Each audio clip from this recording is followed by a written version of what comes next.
Départ, on va voir Sourer, le voici. Et voilà, les deux premiers sont arrêtés sur la grille de départ. Vous le voyez, vous allez revoir en surimpression en haut, à droite ou à gauche de votre écran, le feu rouge suivi du feu vert. Voici, lorsque le feu rouge s'allumera, cela signifiera que dans les 5 ou 6 secondes qui suivront, le feu vert suivra. Tout le monde doit être en place sur la grille de départ avant que le feu rouge ne soit allumé. Voilà le feu rouge, attention au départ du 39e Grand Prix automobile de Monaco.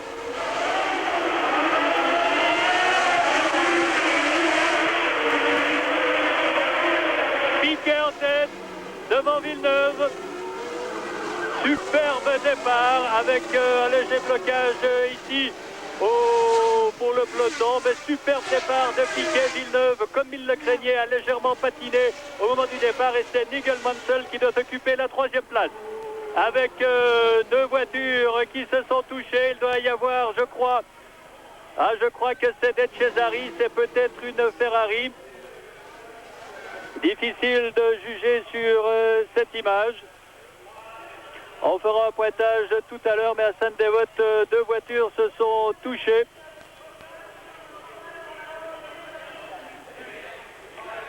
Je ne crois pas que Sourer soit impliqué. Ce serait, je pense, plutôt une Ferrari. Va-t-on revoir? Ah, tout à coup, il y a un mouvement, alors un tassement très net sur la droite avec une bousculade. Il y a une McLaren, je crois, ou une Alpha. On y verra beaucoup plus clair dans quelques petits instants. De toute façon, Sourer, lui, est en dernière position.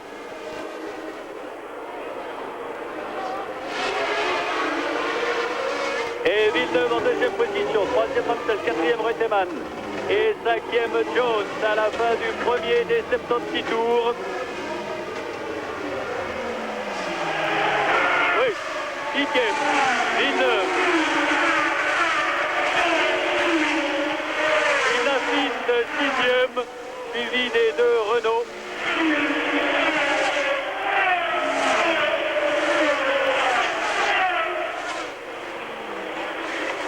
Alors Piquet tente déjà de faire le trou, il creuse déjà un léger écart, c'est bien Mansell sur la Lotus qui occupe le 3e rang. 3e rang de Mansell et 4e Reutemann, 5e Jones, 6e Patrese, 7e De Angelis, 8e Lafitte, tandis qu'une voiture s'arrête à son stand. Je ne peux pas l'identifier encore. Une voiture s'est déjà arrêtée. Mais cela ne m'étonnerait pas que ce soit Sourer qui fait peut-être un rapide contrôle, car il était immédiatement derrière la légère touchette de tout à l'heure, du moment du départ. On verra lorsque la voiture repartira.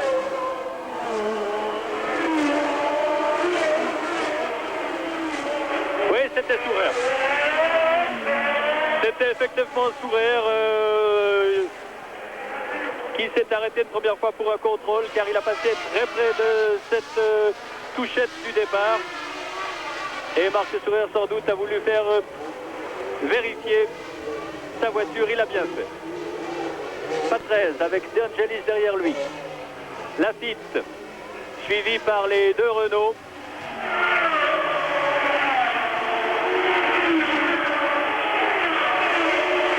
Lafitte est 8e.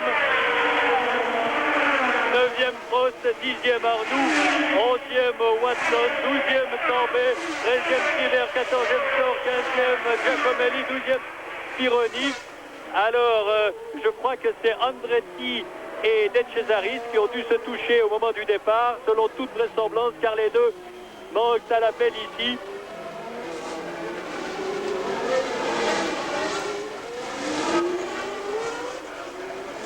Et Reutemann très près de Nigel Mansell. Le voici Mansell avec les deux Williams à ses trousses.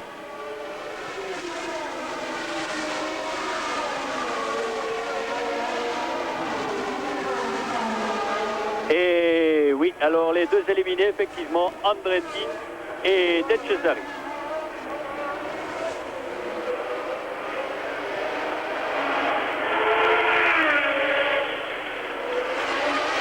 Sourer est certes bien attardé, mais il me disait ce matin qu'il allait de toute façon faire une course d'attente, que faire d'autre lorsque l'on part en dernière ligne au volant d'une voiture nettement moins compétitive que les autres.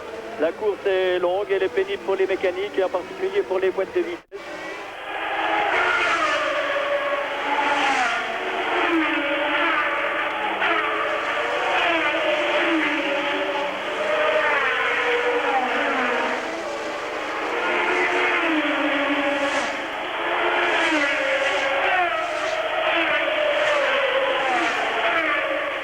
Et ce matin déjà, Patrick Tambay, par exemple, se plaignait de sa boîte de vitesse en disant que celle-ci est neuve et qu'il avait quelques difficultés à mettre la 5e vitesse. On va déblayer la piste et l'on revoit alors la touchette qui tasse l'autre. Il y a eu un carambonnage et c'est assez remarquable et surprenant même que seules 2 voitures aient été impliquées. Vous voyez que Sourer, qui est le dernier, évite la roue d'une des 2 voitures qui s'est détachée.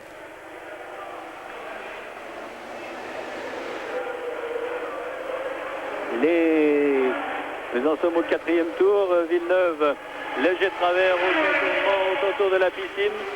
Et l'avance de Piquet que nous chiffrerons et que la chose sera possible. C'est-à-dire au passage maintenant, voilà pour Piquet.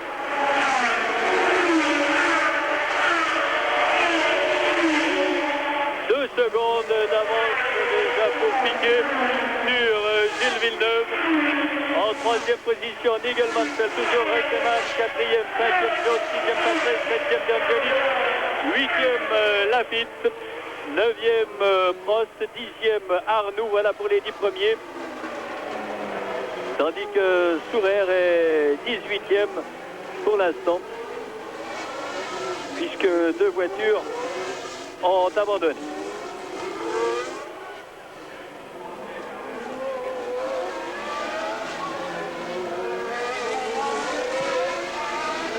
Nigel Mansell n'était pas vraiment surpris de sa position en 2e ligne sur la grille de départ, mais il appréhende tout de même beaucoup ce Grand Prix de Monaco. Il disait si je tiens le coup, si je ne commets pas de faute tout au long des 251 km, c'est qu'il m'est difficile de promettre car je n'ai aucune expérience ici à Monaco.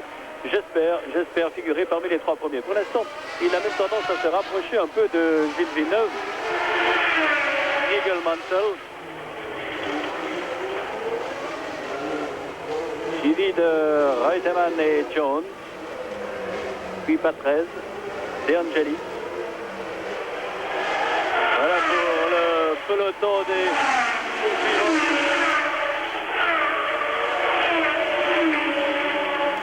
Et comme à Imola et en Belgique, on se rend compte qu'en accélération, les Ferrari sont très très rapides.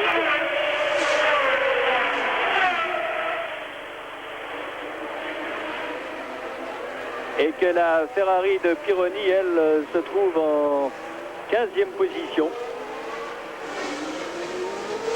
Pironi qui avait été un des principaux animateurs du Grand Prix de Monaco de l'an dernier. Il était alors au volant de la Ligier, il était parti en pole position, avait tenu la tête de la course pendant 55 tours avant de faire une faute. Mais les fautes ne pardonnent guère ici à Monaco. Il avait commis une faute à l'entrée du virage du Casino. C'est qu'il lui avait ouvert son train avant. Le passage de la chicane très spectaculaire. Il y a 20 caméras qui sont disposées tout au long du circuit ici.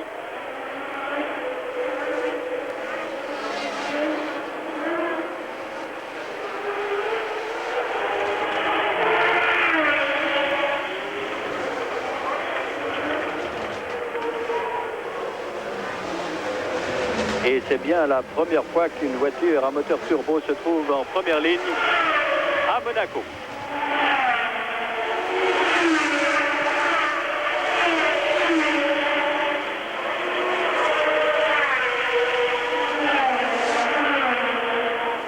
On s'observe pour l'instant dans ce peloton. D'où émergera très vraisemblablement le vainqueur de ce Grand Prix. Bien qu'on en soit encore très loin, puisqu'on n'est pas encore au 10e de la course et que celle-ci ne manquera pas de nous apporter son lot de surprises.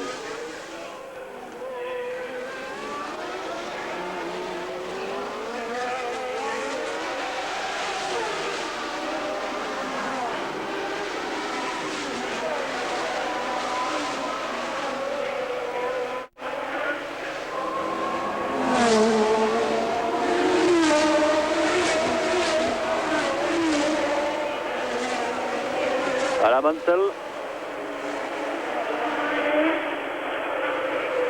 Un nom à retenir, certes, et les Britanniques placent en lui tous les espoirs du renouveau des pilotes britanniques.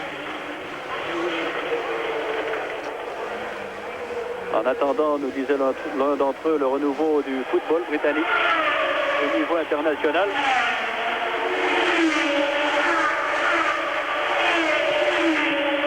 Au niveau de l'équipe nationale plutôt. Aucun changement ici.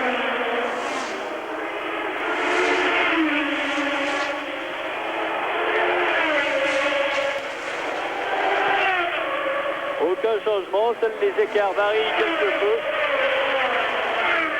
Mansell se montre extrêmement généreux et Reutemann ne le suit pas de trop près, tandis que Jones alors est vraiment collé au basque de Reutemann, les deux Williams, les deux frères ennemis, et Mario Andretti ici dans l'image, sans doute extrêmement déçu.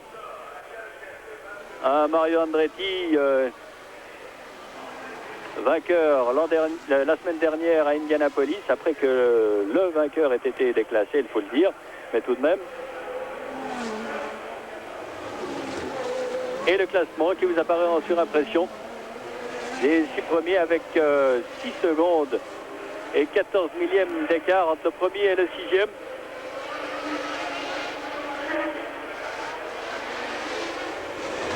Mais Piquet, lui, qui n'est pas au volant de la voiture avec laquelle il avait obtenu son temps de qualification, Nelson Piquet, n'en a cure puisque son écart est maintenant de 2 secondes et demie sur Gilles Villeneuve.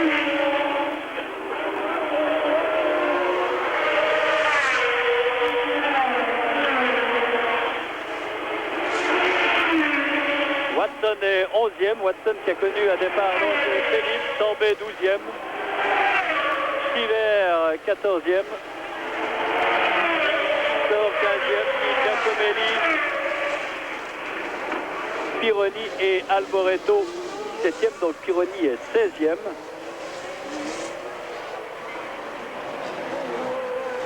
Pironi est 16e. Et il ne donne pas vraiment l'impression de pouvoir faire ou entreprendre une de ces remontées dont il a parfois le secret. Vous voyez ce drapeau vert qui est signifié à la sortie de la chicane. Je rappelle à ceux d'entre vous qui n'ont pas suivi ce reportage de son début, que le départ du Grand Prix de Monaco a été retardé d'1 heure en raison d'une explosion qui est survenue dans les cuisines du grand hôtel qui surplombe le passage du tunnel. Il y a eu 24 blessés à la suite de cette explosion et que l'intervention des ambulances et des pompiers ont bien entendu retardé le départ de ce Grand Prix. Et qu'à la suite de l'intervention des pompiers, de l'eau s'est mise à couler dans le tunnel et que pendant toute la course, il sera impossible de doubler depuis l'entrée du tunnel jusqu'à la sortie de la chicane. Eh bien, Marcus Schurrer, lui, va être bientôt doublé par Nelson Piquet, qui s'envole littéralement, tandis que derrière le quatuor Villeneuve, Mansell, Reutemann et Jones a recollé. Et que Giacomelli, lui, vient de grignoter et gagner une place. Sourer à la chicane. Ah, Sourer va bientôt s'écarter. Il attend bien entendu d'avoir Piquet dans ses roues avant de le faire. Et l'avance de Piquet augmente. On va la chiffrer au prochain passage. Il va peut-être prendre l'extérieur de la rascasse, le Sourer. Non. Alors ce sera sur la ligne droite là devant nous que le dépassement va, selon toute vraisemblance, s'opérer.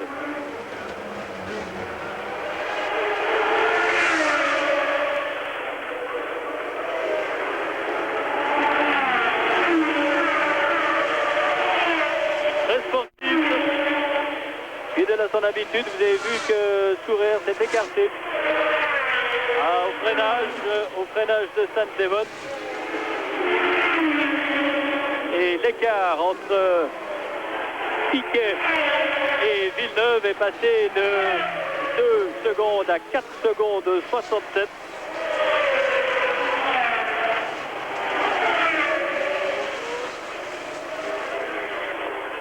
Et Villeneuve va avoir force à faire pour conserver sa place.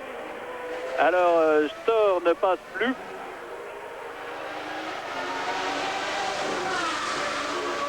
Il doit être arrêté sur le circuit car... Ah non, il doit rentrer maintenant. J'entends la sirène à l'entrée des stands. C'est sans doute Storr qui doit rentrer au volant de la Rose numéro 30. Et Sourer va maintenant s'écarter pour laisser passer la meute, composée de des voitures de Villeneuve, Mansell, Reutemann, Jones et Patrese.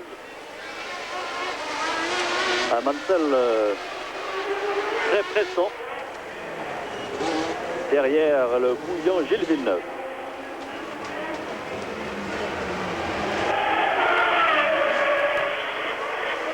Ah, ce peloton est très serré. Il va s'y passer des choses.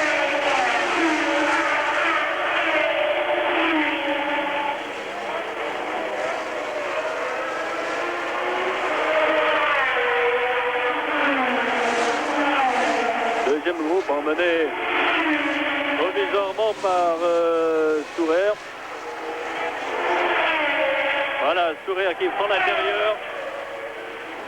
Non, il reste à l'extérieur et tout le monde ne passe ici. Il y en a 3 qui l'ont passé. Villeneuve. Oui, alors Sourer donne une leçon de sportivité en laissant passer les 5 voitures, pardon, quasiment simultanément entre la sortie du casino, du virage du casino et le virage de la gare. Il a laissé passer tout le monde et c'est ce qu'il a à faire. On ne va pas lui voter trop de félicitations, mais reconnaître là le comportement extrêmement sportif de Marc Sourer.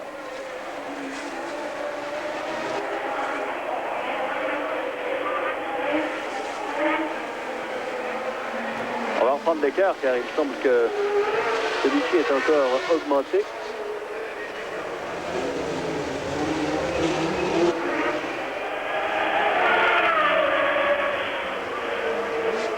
Meilleur tour pour Piquet. 1:29:44.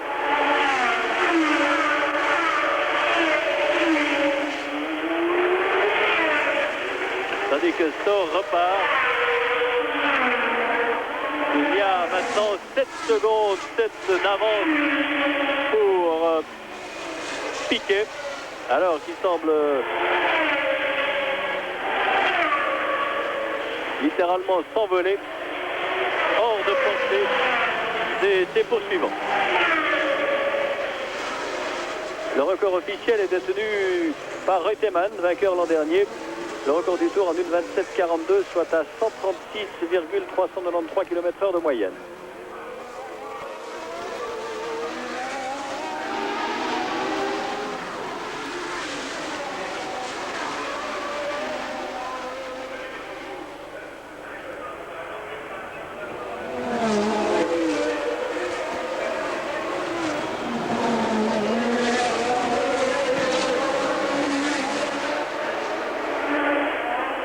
L'attention doit être très grande dans ce groupe de poursuivants emmené par Villeneuve, qui profite de sa meilleure accélération, de sa meilleure puissance à l'accélération et de la configuration du circuit pour tenir cette place de second. Mais il semble que Mansell pourrait tourner plus vite. Il avait possibilité de doubler la Ferrari de Villeneuve.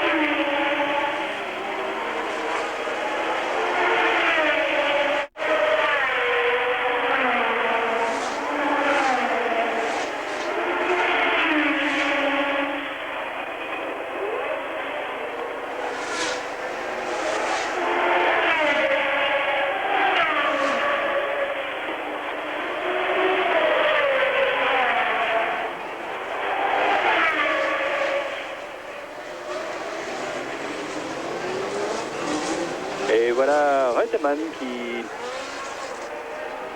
aurait bien voulu passer Mansell à la sortie du virage de la gare.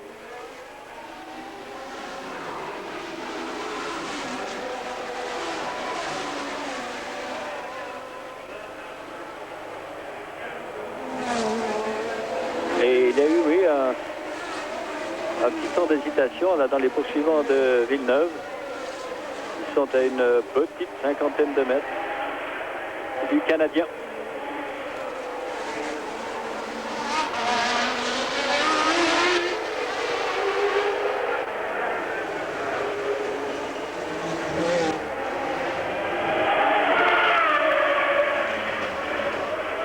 Et Reutemann a touché son aileron. Aileron touché pour Carlos Reutemann qui va devoir s'arrêter.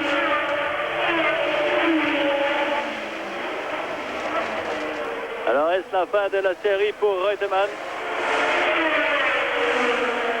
Aileron touché. Il va devoir changer le museau.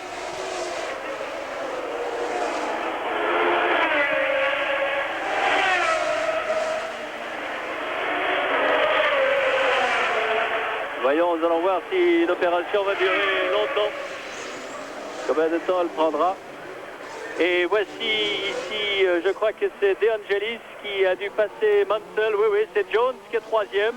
Quatrième, Patrese. Et je dirais cinquième De Angelis, mais je n'en suis pas sûr. On va avoir confirmation au prochain pointage. Jones troisième. Quatrième, Patrese. Cinquième, c'est De Angelis, oui. Et Mansell, lui, ne passe pas. En tout cas, ne colle plus à ce peloton. On va voir dès lors ce qu'il advient de lui. Reutemann, lui, perd un temps considérable et peut-être bien que pour la première fois depuis 15 Grands Prix, Lolet ne terminera pas dans les points. Mais il conservera tout de même la tête au classement provisoire du championnat du monde. Oui, alors voilà Mansell qui s'arrête et Roland Christen, vous m'avez rejoint. Est-ce que vous avez des informations concernant la touchette à la sortie de la chicane de Sainte-Dévote? Oui, ce qui s'est passé apparemment, c'est que tout à coup, pour une raison inconnue, René Arnoux ou Alain Prost, l'un des deux, c'est-à-dire que De Cesaris n'a pas tout à fait identifié quel était le pilote Renault qui était devant lui, a changé de trajectoire, si bien que De Cesaris s'est senti coincé contre le rail pour éviter d'entrer en collision avec la Renault. Eh bien, De Cesaris a freiné. Or, derrière lui se trouvait Mario Andretti. Mario Andretti qui ne s'attendait pas à une telle manœuvre. Résultat, eh bien, une touchette assez sérieuse de l'Alfa Romeo de Andretti dans la McLaren conduite par De Cesaris.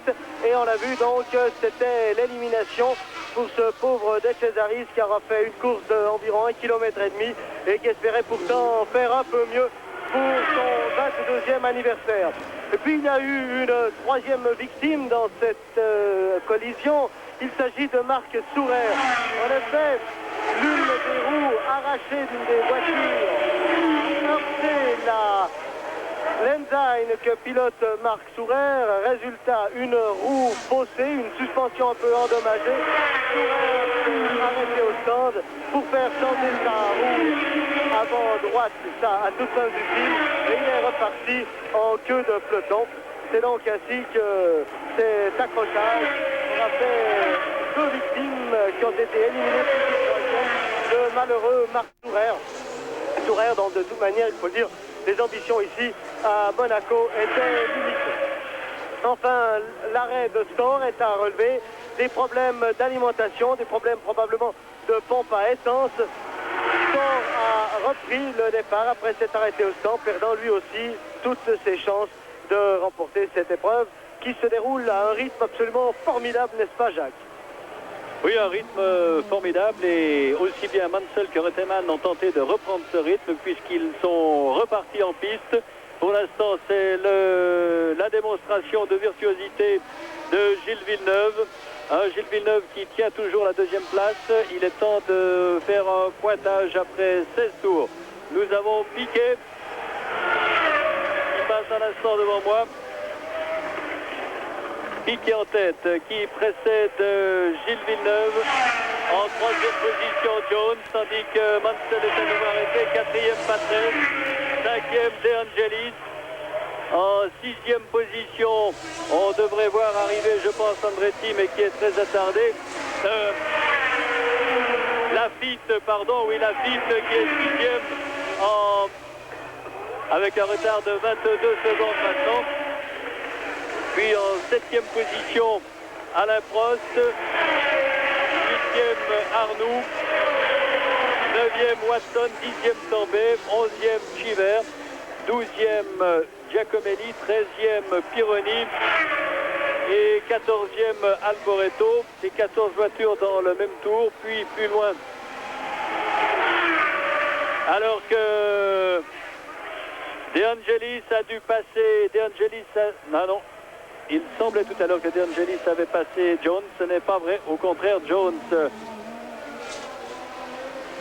Mais où est passé De Angelis? Il semble relativement loin, derrière Patrese. Quant à Mansell, il s'est donc arrêté une deuxième fois. Il n'est pas encore reparti. Et c'est une lutte à couteau tiré entre Villeneuve et Jones qui se préparent.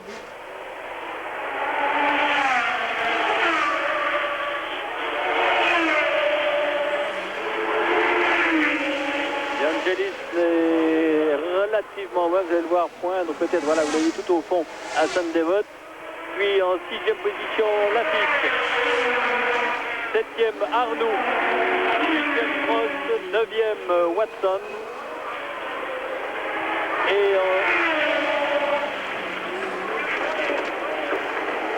suivent Tambay, Giacomelli et Pironi. Voilà, pas de nouveaux changements. Ils sont plus que deux dans ce deuxième groupe. Deux à être vraiment roue dans roue, mais derrière, après cet Angelis ne sont pas trop loin.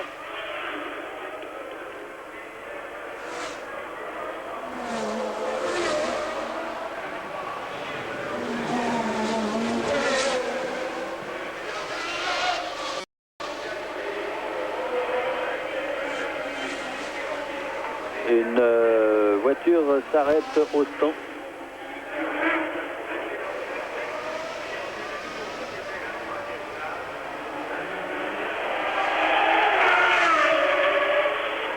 On revient sur la tête de la course avec Nelson Piquet.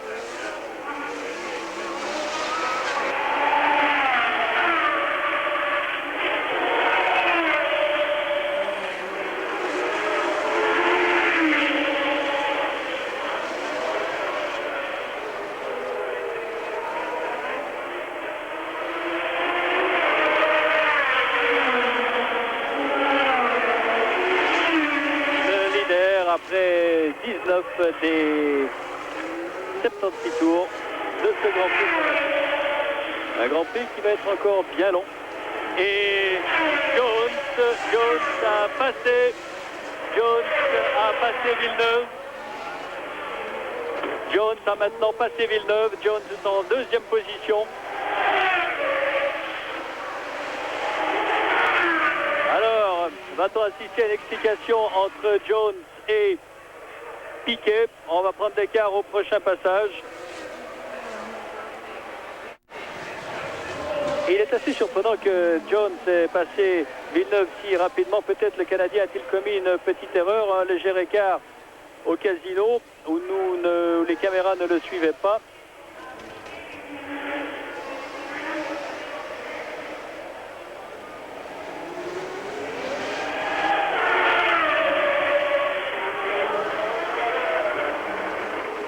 Alors, voyons l'écart.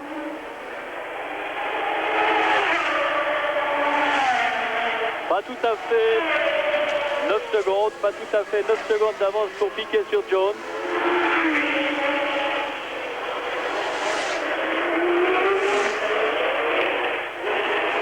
Tandis que Stoll repart avec très certainement des ennuis d'alimentation.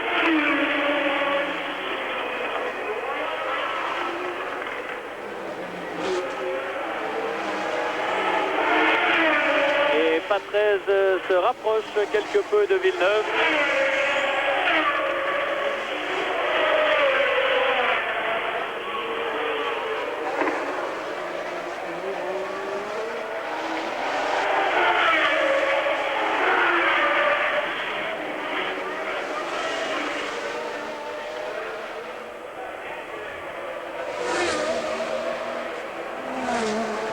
Et si Jones devait arriver dans les roues de Piquet, il y aurait une explication à coup sûr fort intéressante entre l'Australien et le Brésilien.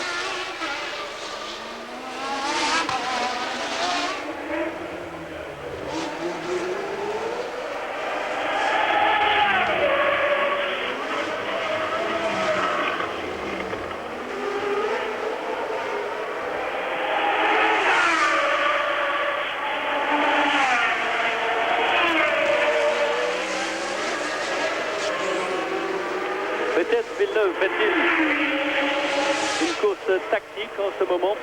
Il s'est rendu compte que Jones revenait très fort sur lui. Il se dit autant qu'ils aillent s'expliquer les deux à l'avant. Bien que cela ne semble pas être vraiment dans le tempérament de Gilles.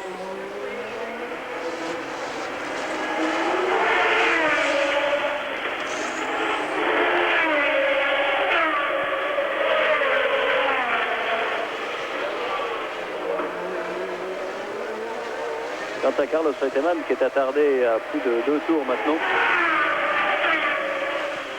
il disait ce matin que selon lui, il n'y aurait pas tout juste 6 concurrents qui termineraient ce Grand Prix.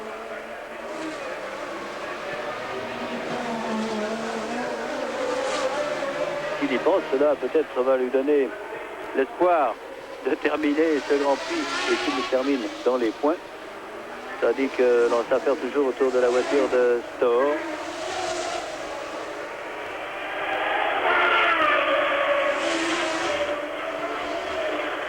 Le voici, c'est Stoll. C'est italien. La mère allemande.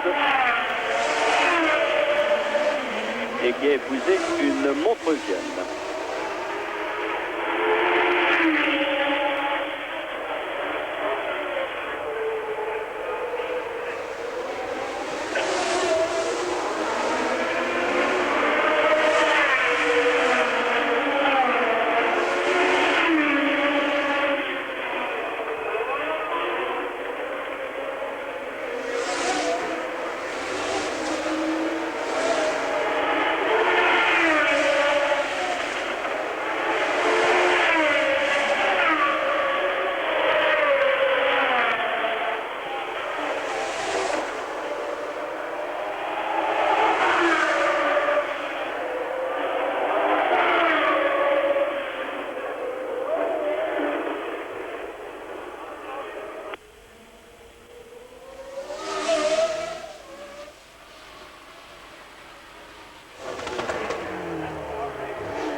Fin du 23e tour maintenant pour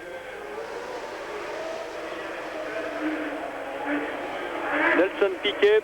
Voyons si son avance tendance à augmenter ou au contraire affaiblir. On attend Jones. 8 secondes, il a donc repris. Jones a donc repris environ 1 seconde à Piquet. Et cela peut nous promettre d'ici une quinzaine de tours un duel terrible entre l'Abraham que voici et la Williams que voilà.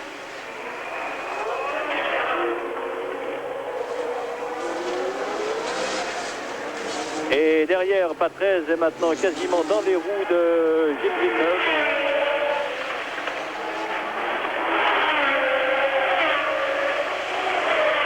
Et 8 secondes officiellement l'écart entre Piquet et Jones, c'est au bénéfice du Brésilien.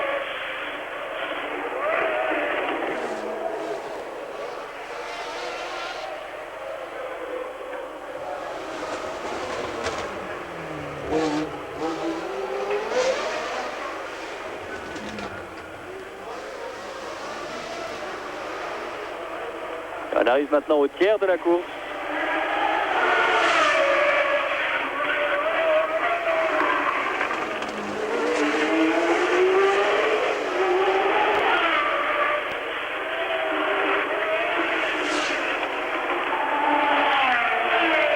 On arrive au tiers de la course puisque lorsqu'il repassera devant nous, Piquet bouclera le 25e des 76 tours.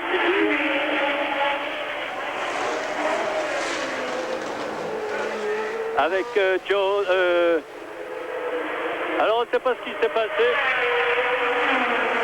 Mais Villeneuve avait repris Jones, qu'il a doublé une fois encore au freinage de Mirabeau. Dommage qu'on n'ait pas vu, mais 2 fois les pilotes se sont passés. Je pense à la suite de petites erreurs de l'un puis de l'autre.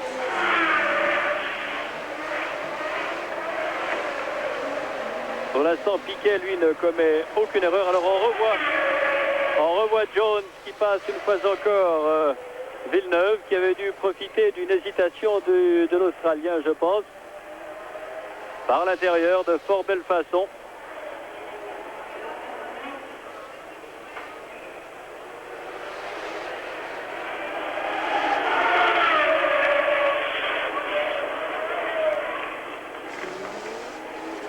Et ici, nous suivons la qualification avec Tambay, Chiver, Giacomelli, Pironi,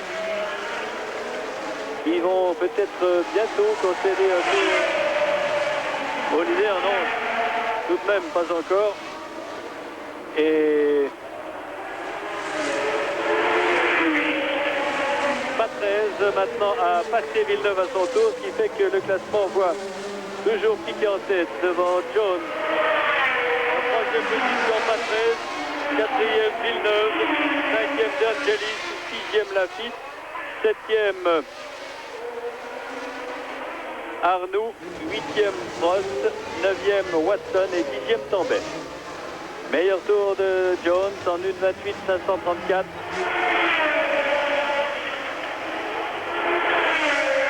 Environ à 1 seconde du retour du tour officiel.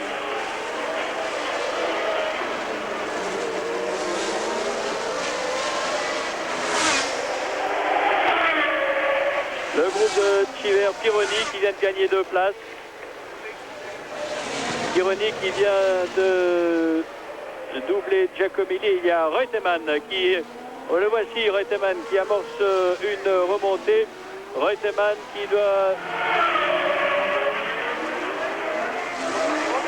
qui occupe le 14e rang. Alors Reutemann va passer Pironi, je pense, assez prochainement.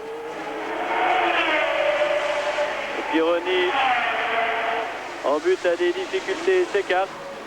Il n'y a donc pas transgression de l'interdiction de doubler puisque c'est Pironi qui s'est écarté.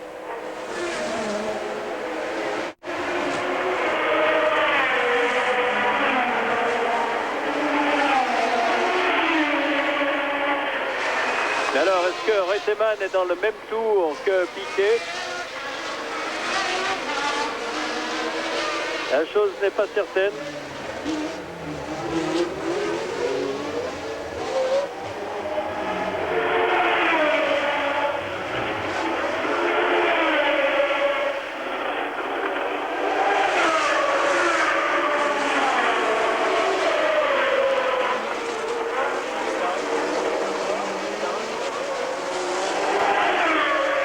Oui, Reutemann n'est pas dans le même tour, c'est bien ce qui me semblait. C'est-à-dire que lorsqu'il aura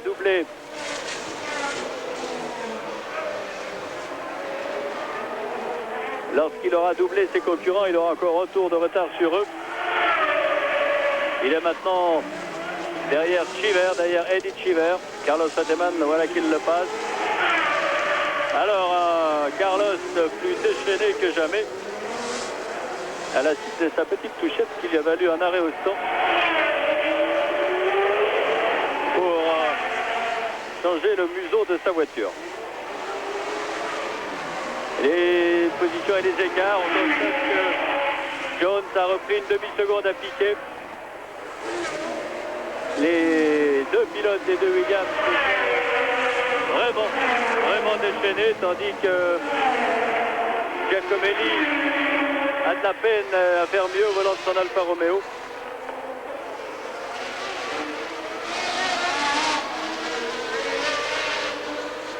Et une Alfa Romeo qui a de la peine à être mise au point.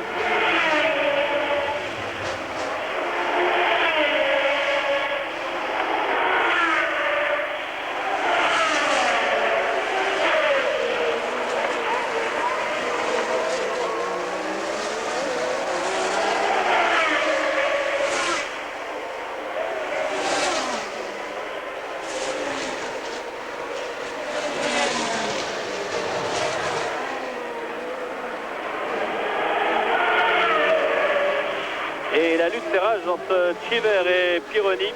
On se souvient d'un accident qu'avait provoqué Pironi alors sur Tyrrell et au détriment de Lauda alors sur Ferrari au freinage de Mirabeau il y a 2 ans lorsque Scheckter s'était imposé devant Claire Regazzoni.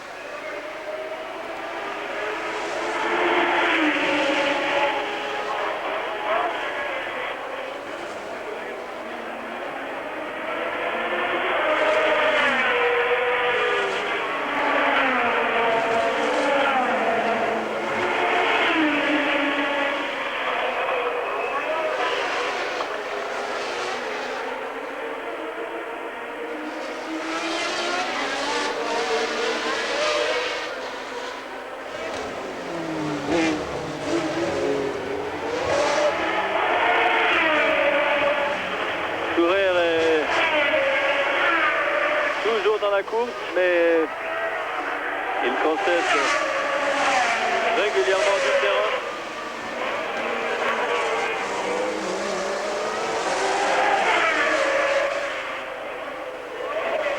Pironi semble aller un peu mieux maintenant. La voiture semble lui permettre de revenir quelque peu, quoique Cheever était très près de lui, là à nouveau distancé. Et la suite du classement avec Arnoux 7e, puis Prost, Watson, Tambay, Cheever et Pironi.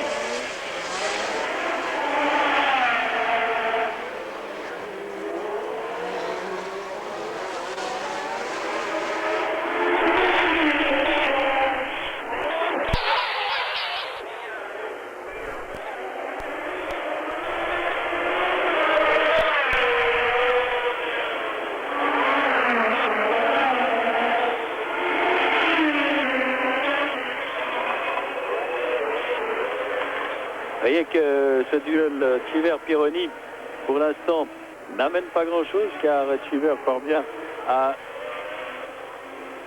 Ça dit comme signal que vous ne recevez plus d'images à Genève. Alors on va tâcher de vous dire ce qui se passe de retard.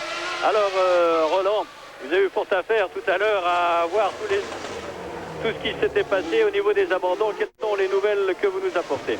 Bon, écoute, effectivement, beaucoup d'abandons, beaucoup d'ennuis mécaniques et aussi quelques touchettes comme celle de Reutemann qui a heurté par l'arrière la Lotus de Nigel Mansell, la véritable révélation de ce début de saison.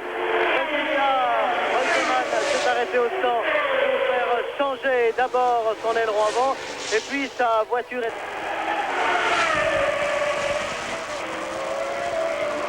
Tout en regrettant que cette sortie de route de Piquet,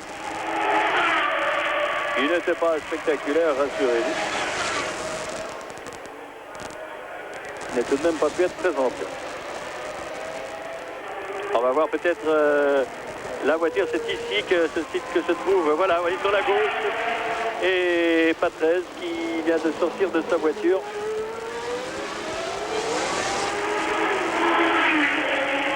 Sans doute déçu, mais c'est un peu le lot ici à Monaco.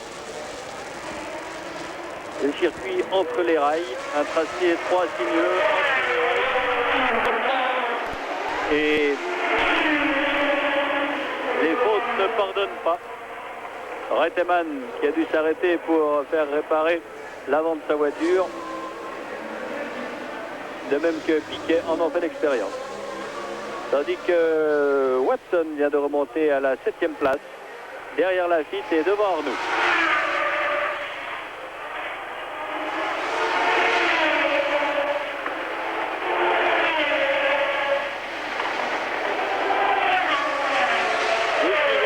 Nous suivons Alan Jones, le deuxième de l'épreuve. Et on va prendre les écarts.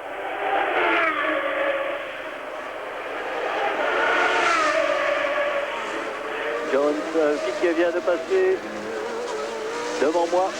Voici un retard qui n'a pas varié, 7 secondes et demie.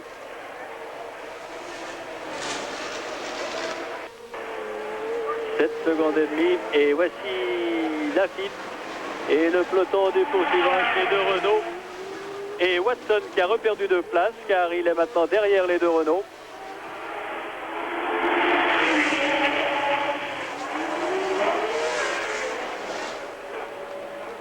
Ici Alboreto au volant de la Tyrrell numéro 4.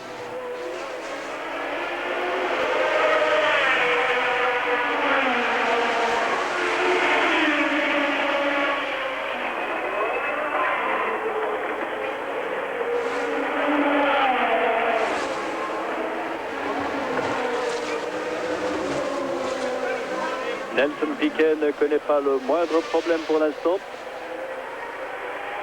C'est un pilote dont vraiment on commence à penser le plus grand bien. Certes, il a imposé à plusieurs reprises déjà, mais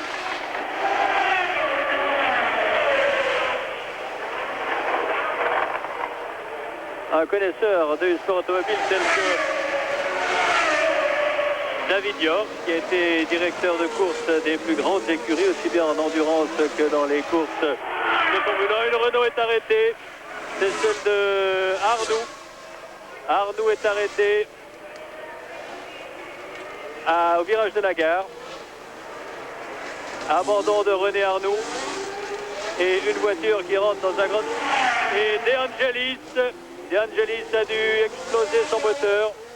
Alors 2 abandons dans ce 33e tour, ceux de Arnoux et De Angelis.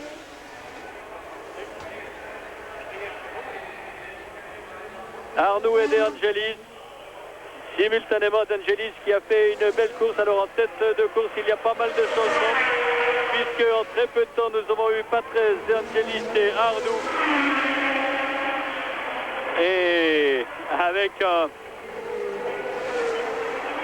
observateur sur les huniers.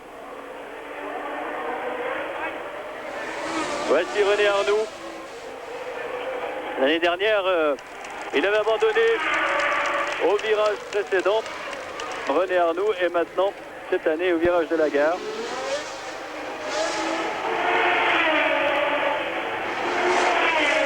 Il est vrai que Arnoux n'avait pas trop d'espoir de faire bonne figure dans dans ce Grand Prix au volant de l'ancienne Renault à la suite de son impressionnante sortie de route d'hier.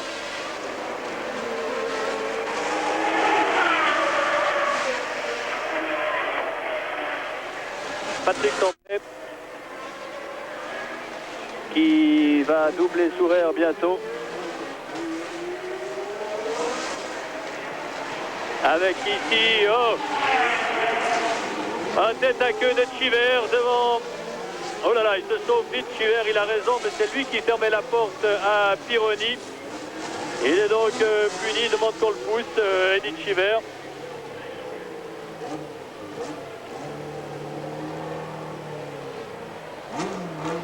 C'est où ceci au virage Mirabeau, cela s'est fait en douceur, dirons-nous.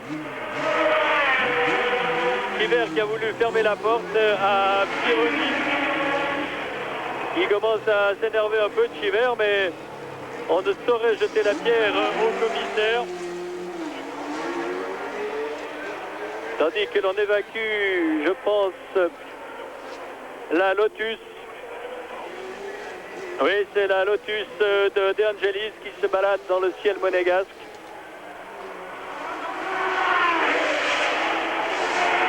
Et l'on retire ici la Renault de René Arnoux.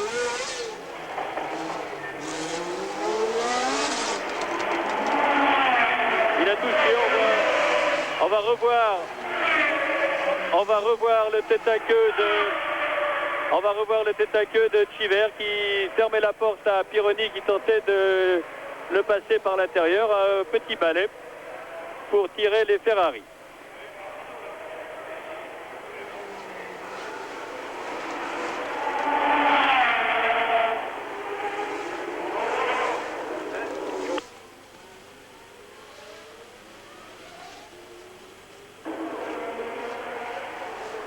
Et Chiver qui a connu pas mal d'inquiétudes et qui a dû attendre pas mal de temps avant de pouvoir repartir.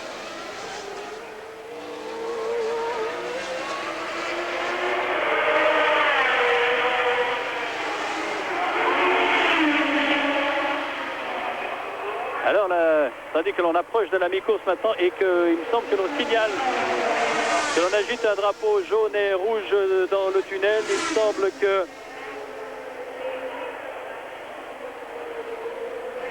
la piste a tendance à légèrement se détériorer dans le tunnel à l'endroit où l'eau coule. Ce qui est vraiment paradoxal par une journée aussi éclatante de soleil. Et Reutemann s'arrête une nouvelle fois. À son temps pour... il va sortir de sa voiture cette fois, Reutemann. Alors pour la première fois depuis le Grand Prix de Long Beach en 1980, Carlos Reutemann ne termine pas un Grand Prix. Non, nous montre Jones, mais c'est faux. C'est Reutemann. La surimpression est fausse. Pour la première fois, Carlos Reutemann ne termine pas un Grand Prix. Il en restera donc à son chiffre de 15 Grands Prix terminés successivement dans les points. Sa remontée aurait été vaine.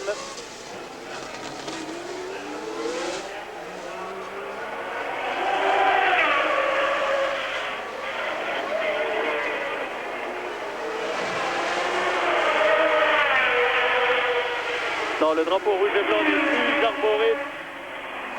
Rouge et jaune n'est plus arboré. Et l'on va faire un pointage. Il y a eu pas mal de choses. Tandis que Piquet, on va venir doubler Giacomelli. Et voilà qui est fait. On fait rapidement un pointage pour vous dire que Piquet est en tête avec 7 secondes et demie environ d'avance sur Alan Jones. Et nous avons atteint à ce moment-là la mi-course. En 3e position, Gilles Villeneuve. En 4e position, Lafitte. 5e, Watson. Et 6e, Alain Prost.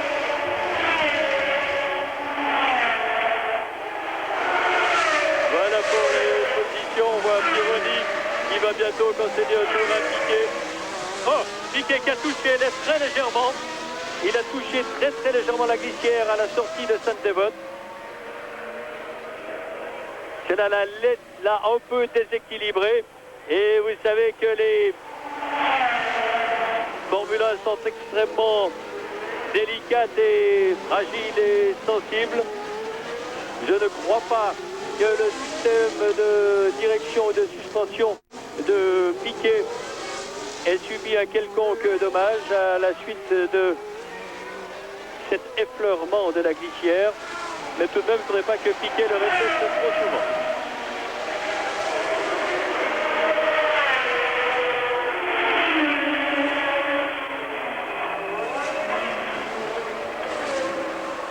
Non, cela ne semble pas devoir porter à conséquence.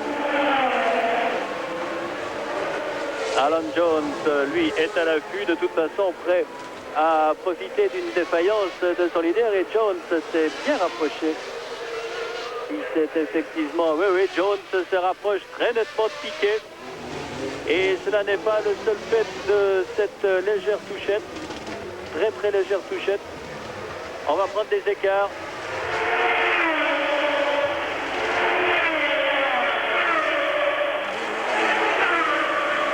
Oh, l'écart a fondu, il n'est plus que de 2 secondes maintenant. Piquet doit connaître un léger problème de tenue de route, dû peut-être à une dégradation de ses pneumatiques. On le sent un peu plus en glissade en sortie de virage où il doit fréquemment corriger. Et vous voyez que Pironi s'est écarté pour laisser passer Piquet. Il va faire de même pour Jones, car la bataille maintenant va faire rage entre les deux leaders. L'avance de Piquet a fondu comme neige au soleil.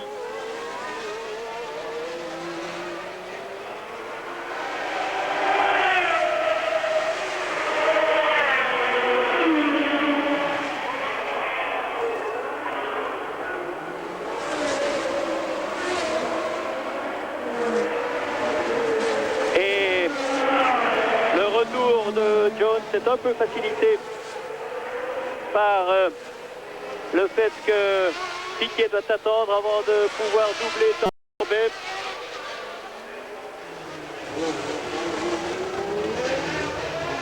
Alors cette fois, Jones est dans le nez ou plutôt à l'arrière à le nez, dans les roues arrière de Piquet. Piquet a passé Tambay, mais pas Jones. Et voilà, il le laisse passer et l'explication peut commencer. L'explication peut commencer entre Piquet et Jones. En troisième position, Villeneuve est bien attardé. Enfin, bien attardé, c'est très relatif. Mais Villeneuve, lui aussi, profite de cette défaillance pour l'instant inexpliquée de Piquet. J'opterai pour ma part pour un problème de pneumatique. Vous voyez, en sortie de virage, que Piquet connaît quelques problèmes.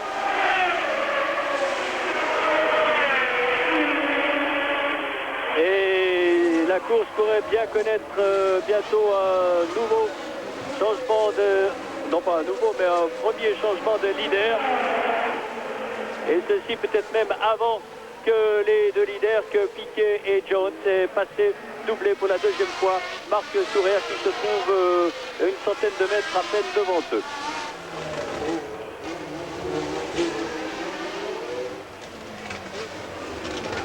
Ah oui, la voiture devient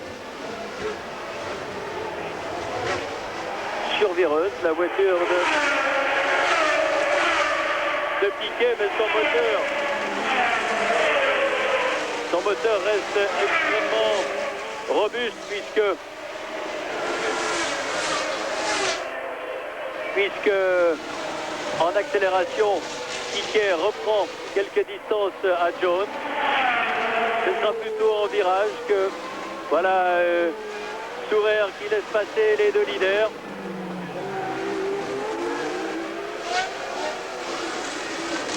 Et la piste est de nouveau claire devant eux maintenant. Tandis que la Ferrari qui se trouve là n'est pas celle de Villeneuve, comme on pourrait le supposer. Mais attention, il s'agit bien de celle de Pironi qui est attardée.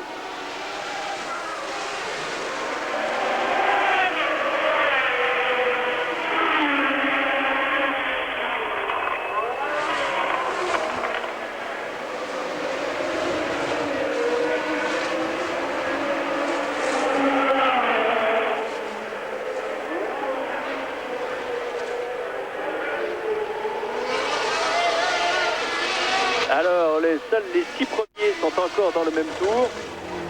Je vous les cite: Piquet, Jones, Villeneuve, Laffite, Watson et Prost. 6 voitures dans le même tour.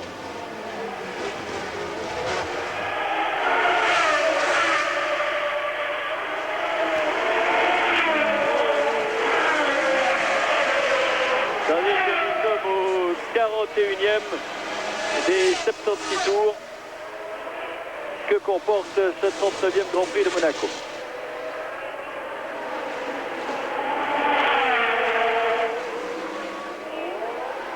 Villeneuve a pas loin d'un demi-circuit de retard puisqu'il vient de passer devant moi tandis que les voitures étaient déjà en tiers de circuit, tandis que les voitures étaient déjà au virage du casino.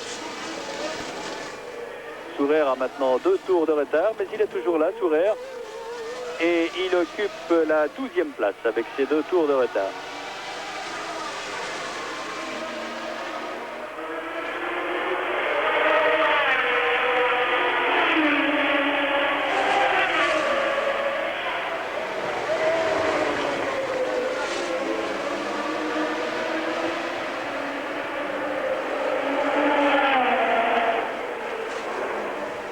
Il y a 15 jours, à Zolder, Piquet, en tentant de doubler Jones, avait quitté la route. Il avait par la suite violemment accusé Jones de l'avoir tout simplement sorti.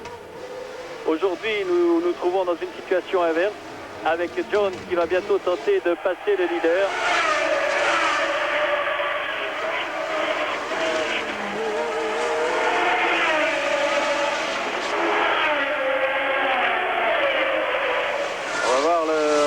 Que concède Villeneuve lorsqu'il passera devant nous, déjà 15 secondes. Voilà, 21 secondes de retard pour Gilles Villeneuve. En 4e position, Laffite arrive maintenant. Non, pas encore, mais cela ne va pas tarder.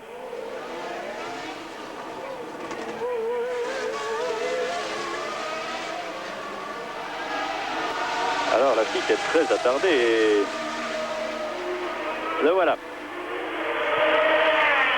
52 secondes de retard pour Laffite et 55 pour Watson. Il y aura peut-être une lutte pour la 4e place entre Laffite et Watson, tandis que le 6e Alain Prost alors est encore plus loin. Il se présente maintenant, Prost, avec 1 minute et 7 secondes de retard. Alors Roland, vous avez eu fort à faire tout à l'heure à voir tout ce qui s'était passé au niveau des abandons. Quelles sont les nouvelles que vous nous apportez? Bon, écoute, effectivement, beaucoup d'abandons, beaucoup d'ennuis mécaniques et aussi quelques touchettes comme celle de Reutemann qui a heurté par l'arrière la Lotus de Nigel Mansell, la véritable révélation de ce début de saison. Reutemann s'est arrêté au stand pour faire changer d'abord son aileron avant et puis sa voiture est devenue, semble-t-il, inconduisible parce que sa suspension a été endommagée. Et je peux vous dire qu'à l'heure actuelle, attention, une tentative là de Jones, non, n'y est pas arrivé dans la descente de Mirabeau. Je peux vous dire qu'en ce moment, dans les stands de Williams, on se montre extrêmement nerveux. On n'hésite pas à expulser Manu Militari avec l'aide des commissaires, avec l'aide aussi des policiers monégasques, les intrus comme les journalistes qui n'essayent que faire une chose, simplement se renseigner pour savoir ce qui s'est passé. Bon, en tout cas, pour l'instant, c'est toujours Piquet, mais on voit que Jones était prêt. Alors, brièvement, pour raison d'abandon, il y a eu Store avec ses problèmes d'alimentation ou d'allumage, on ne sait pas trop, en tout cas, ce sont des problèmes de moteur. Il y a eu aussi Patrese qui a abandonné dans la descente de Mirabeau à la suite de problèmes mécaniques. On pense qu'il s'agit là de boîte de vitesse, mais on n'en est pas certain. On a aussi De Angelis avec le moteur qui a explosé à la hauteur de la piscine. Et puis Arnoux qui est allé taper légèrement les rails sans que l'on sache trop bien. En tout cas, c'est une course extrêmement mouvementée. On est nerveux un peu partout autour du circuit, dans les stands et aussi sur les places de commentateurs, n'est-ce pas, Jacques? On essaie de garder un peu son calme car je crois que c'est une des conditions essentielles pour avoir une bonne vision des choses.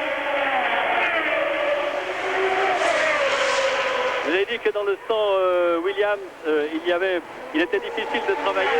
Est-ce que vous avez tout de même pu rencontrer Reutemann?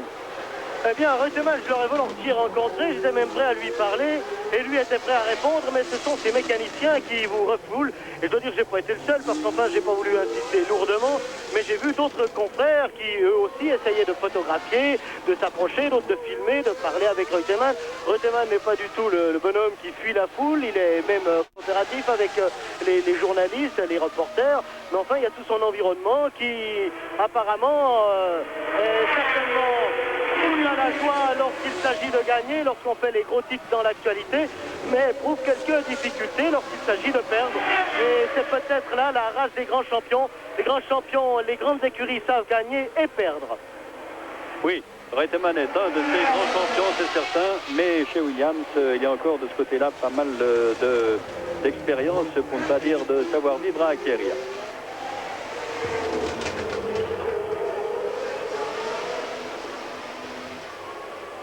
Alors on vous rappelle le classement après 44 des 70 tours. Ed Jones qui attaque. Non, une petite tentative, peut-être simplement pour juger de la manière de réagir de Piquet. Piquet qui a en permanence un œil dans le rétroviseur.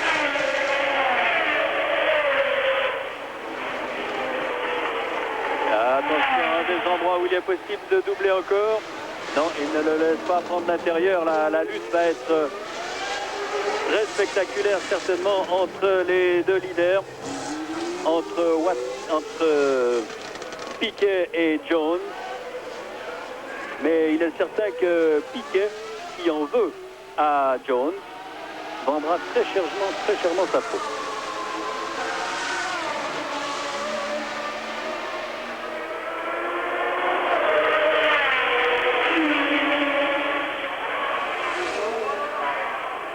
Je demanderai simplement au studio à Genève de me signaler si vous recevez également très fréquemment des images très perturbées, très dérangées. Ce que je ne souhaite pas. Tout va bien.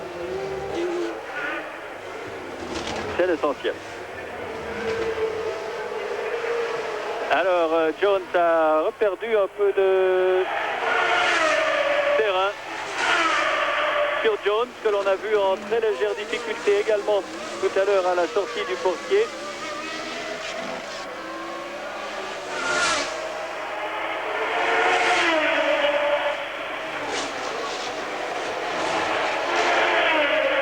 Jones qui a reperdu à peu près, oh, pas tout à fait 2 secondes, mais pas très loin. Environ 2 secondes de retard pour Jones, qui a dû commettre une petite erreur, une petite hésitation. Et vous voyez que Piquet, lui, en sortie de virage, comme ici, sortie du virage de la gare,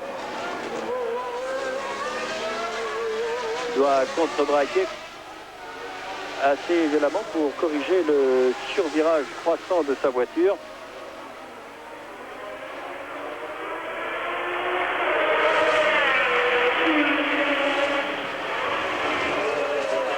Et Jones revient petit à petit, assez sûrement. Ah, il a refait déjà presque tout son retard, c'est dire que s'il y avait possibilité de doubler, il y parviendrait assez aisément.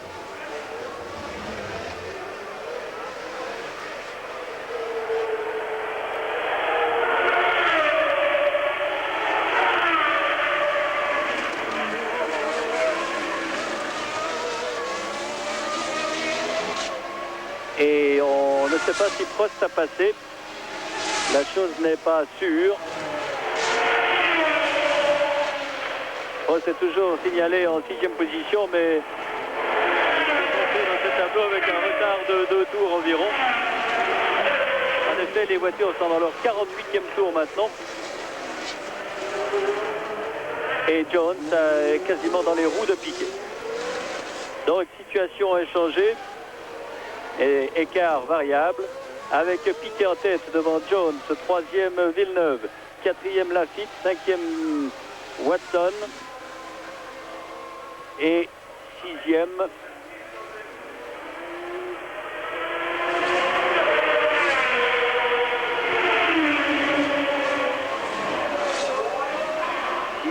Prost. Un Prost qui tarde à poindre.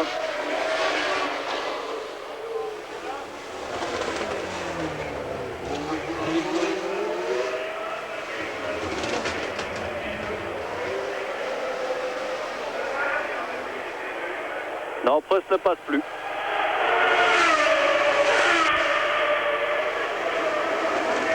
Alors Prost ne passe plus, ce qui revient à dire que Tambay est maintenant 6e.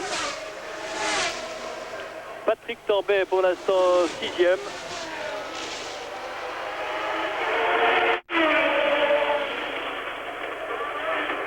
Les deux Renault contraintes à l'abandon.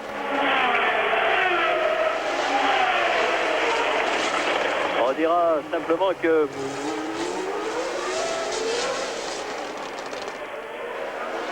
ah non, ce n'est pas Tambay car Pironi, dans sa remontée fabuleuse, avait entre-temps passé Tambay, de même que Alboreto.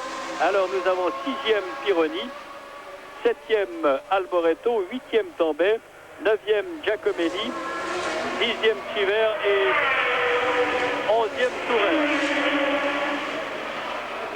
Voilà pour les modifications au classement. En tête, pas de changement notoire. Toujours cette course-poursuite entre Piquet et Jones. Mais 5 voitures seulement sont encore dans le même tour. Jones harcèle Piquet, quoique un peu plus à distance que tout à l'heure.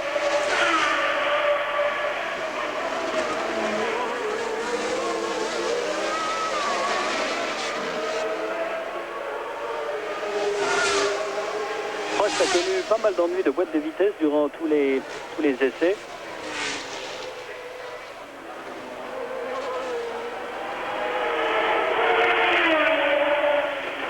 Et chez Renault, on nous disait ce matin que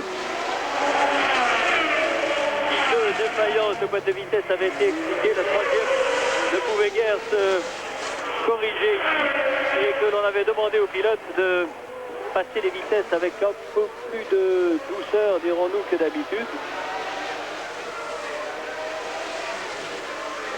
Mais avec 2200 changements de vitesse en un peu moins de 2 heures, on comprend que les boîtes souffrent, tandis que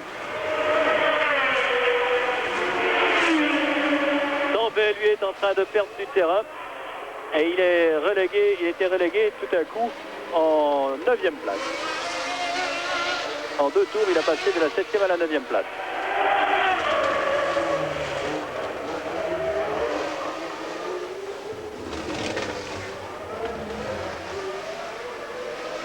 Et Piquet semble reprendre un peu ses distances. Allons, on avance. 1 seconde et demie. 1 seconde et demie d'avance sur Jones. Il y a encore le temps. Mais peut-être connaît-il lui aussi quelques ennuis. Ou ceux de Piquet se sont-ils peut-être envolés?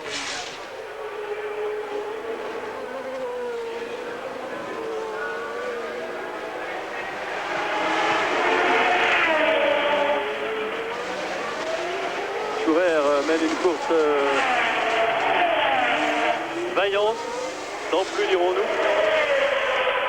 Mais que peut-il faire de plus? Villeneuve est 3e à une trentaine de secondes maintenant.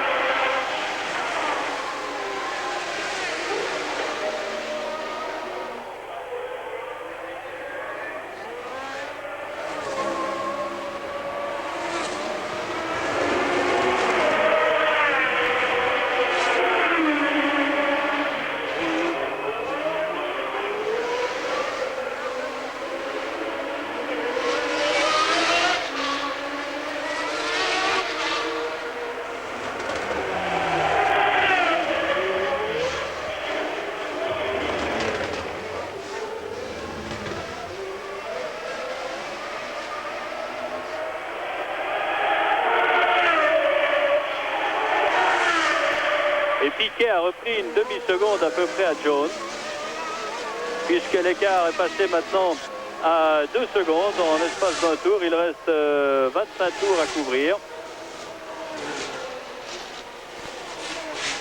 C'est-à-dire que nous terminerons cette retransmission tout juste pour l'émission d'actualité sportive.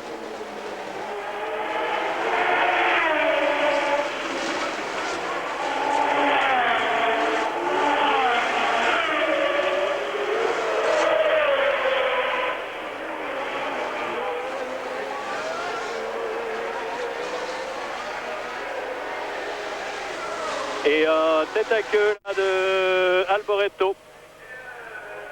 Tête à queue d'Alboreto qui a touché. Et qui a touché Giacomelli, surtout à San Devot.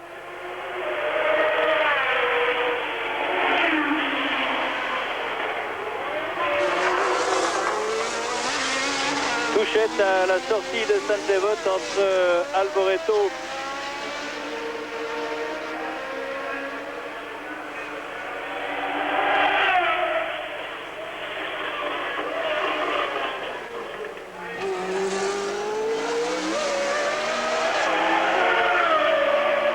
Alors les deux voitures s'étaient déjà touchées à Imola, je crois.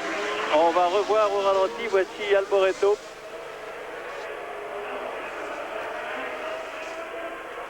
Qui part en tête à queue, vous le voyez. Et alors Giacomelli doit lui le percuter, oui. Oh là!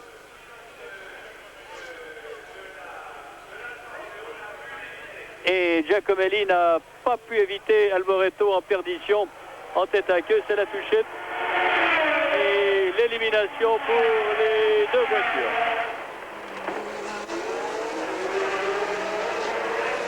Touchette sans mal, voilà qui nous amène un nouveau changement au classement et qui tente à confirmer la prédiction assez pessimiste de Reutemann. Vous voyez l'Alfa Romeo de Giacomelli. Il convient ici, une fois encore, et comme chaque année, de saluer l'efficacité des commissaires, des 550 commissaires qui sont ici, tandis que l'on revoit le tête à queue d'Alboreto. Et Giacomelli, qui ne peut l'éviter. Il convient donc de saluer l'efficacité des 550 commissaires, parmi lesquels quelques Suisses romans que nous avons vus tout au long de ce circuit lors des séances d'essai.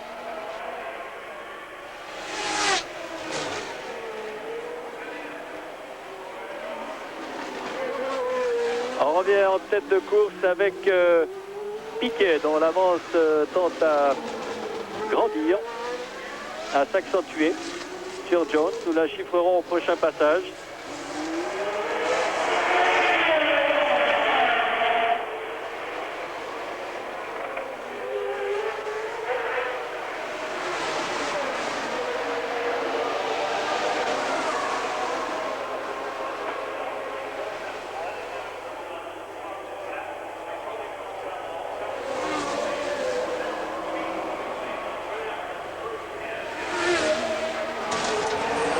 Une sortie de Piquet, une touchette de Piquet, sortie de route de Piquet. Alors on ne s'y attendait pas quand on suivait, c'est je crois au bureau de tabac. Oui, c'est vers le bureau de tabac ou après la chicane que Piquet a touché. Abandon de Nelson Piquet au 53e tour. Alors sans doute une grande déception pour le pilote brésilien. Mais c'est aussi ça Monaco. Il faut tenir 76 tours. Et Jones prend ainsi le commandement de la course devant Villeneuve.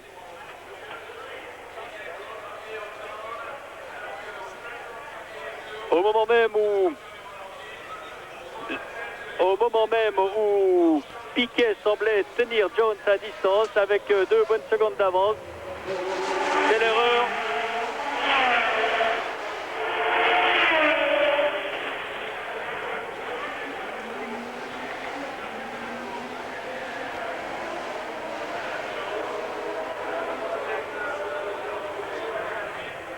L'erreur fatale à Piquet.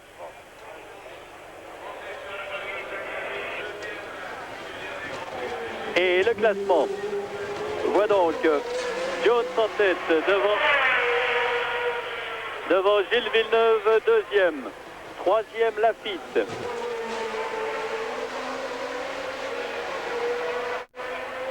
Quatrième, Watson. Cinquième, Pironi. On a le ralenti. Alors la chicane, le passage de la chicane. Piquet qui voulait prendre Tambay par l'intérieur. Tambay coupe. Piquet allume un peu ses freins. Oui, alors je pense que Piquet va se plaindre de l'attitude de Tambay.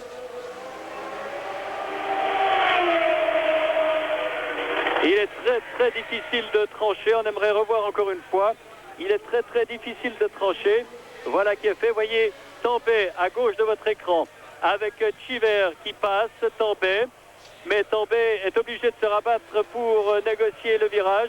Il ferme la route à Piquet qui allume un tout petit peu ses freins et part tout droit.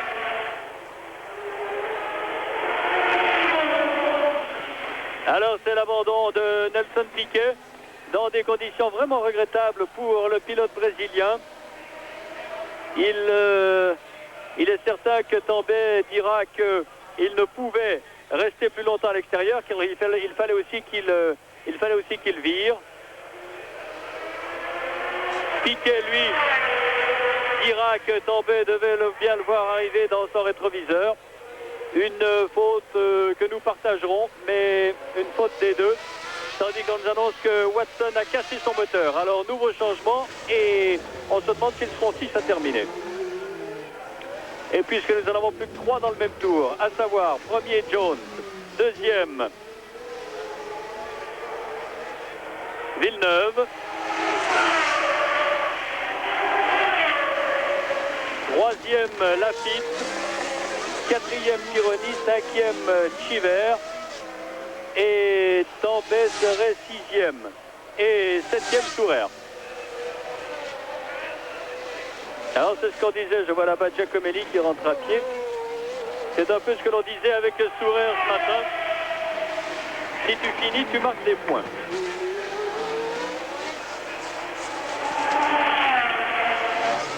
« 31 secondes de retard pour Villeneuve.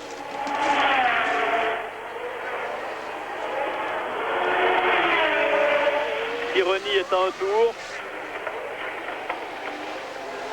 Et Lafitte, on va voir où se trouve Lafitte.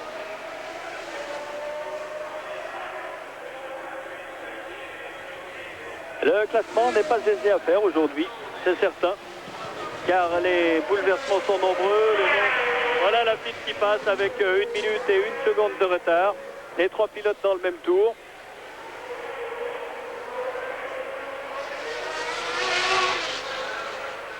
Alors, nous avons confirmation de notre classement. Jones, Villeneuve, Lafitte. À un tour, Pironi. À 2 tours, Chiver et Tambay. Et Sourer qui est maintenant 7e. Ceci à 20 tours de la fin. Après l'éclatement du moteur de Watson. Alors en principe les positions semblent bien acquises. Et Jones peut envisager de tourner un peu moins rapidement, même en perdant 1 seconde par tour. Si tout va bien, il conserverait sa victoire.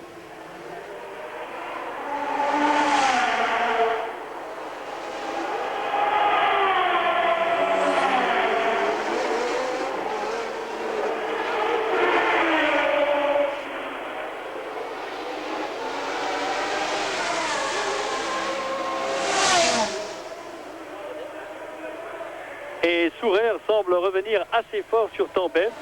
Sourer pourrait finalement terminer dans les points.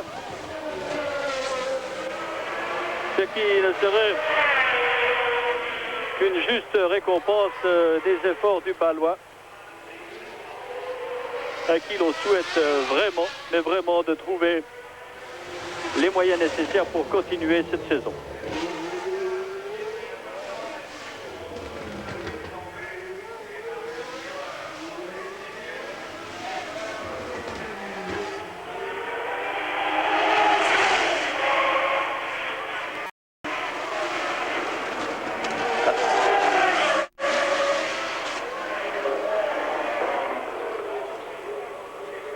Alors on va chiffrer l'écart entre Tambay et Sourer lorsque Tambay passera devant nous.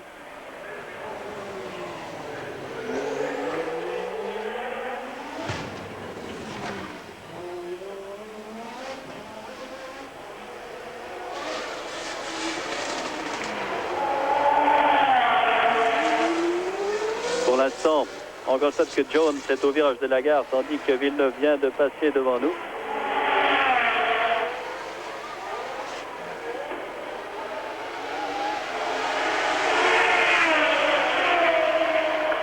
Et Tambay vient d'être passé par Sourer.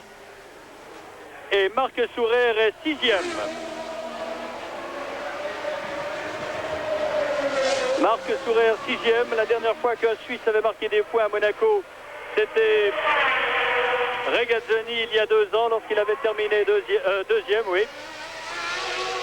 Alors Sourer 6e.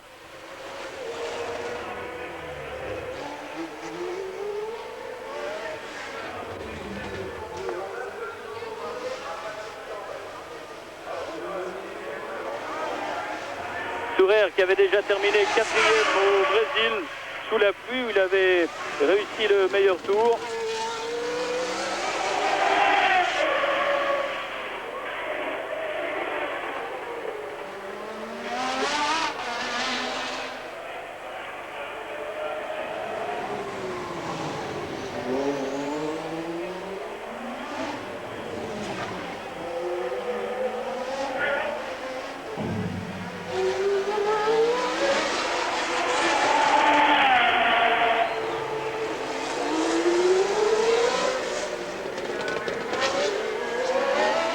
Pour Alan Jones, ce n'est pas tout à fait la promenade de santé, mais il n'y a aucun problème.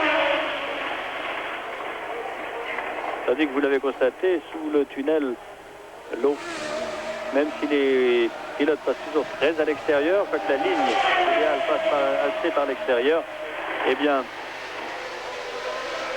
l'eau ne semble plus couler.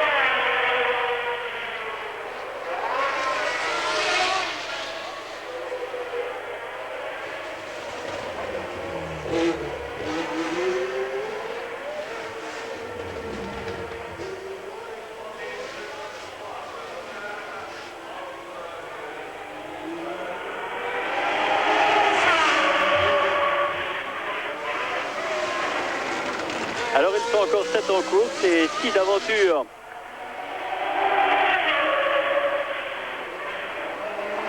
Il n'était pas 6 à l'arrivée. Cela ne serait pas une première car en 1968, 5 voitures seulement avaient passé la ligne d'arrivée ici même à Monaco dans le Grand Prix qui avait été remporté par Graham Hill devant Atwood et Lucien Bianchi. Le 4e était Scarfiotti et le 5e Dennis Hull. C'est la dernière fois que 6 voitures n'ont pas passé ensemble, n'ont pas passé la ligne d'arrivée d'un Grand Prix.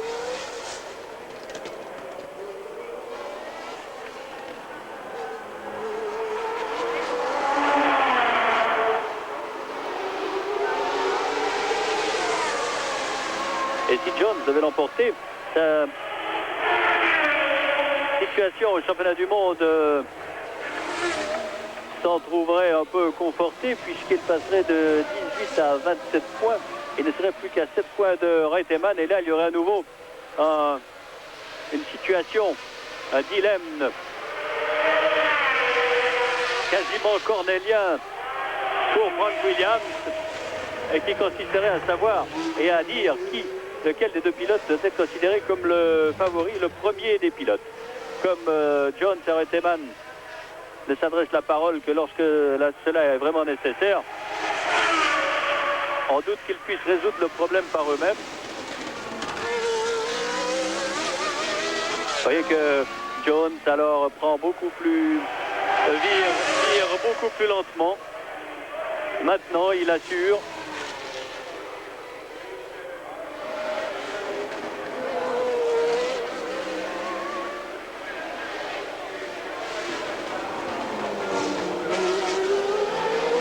Alan Jones, il dispute aujourd'hui son 87e Grand Prix.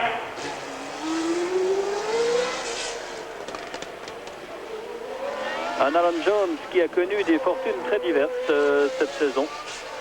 Lui qui est champion du monde en titre, je vous le rappelle. Il s'est imposé presque facilement à Long Beach. Il a terminé deuxième au Brésil derrière Reutemann. Puis quatrième en Argentine, 12e à Saint-Marin, à Imola où rien n'allait.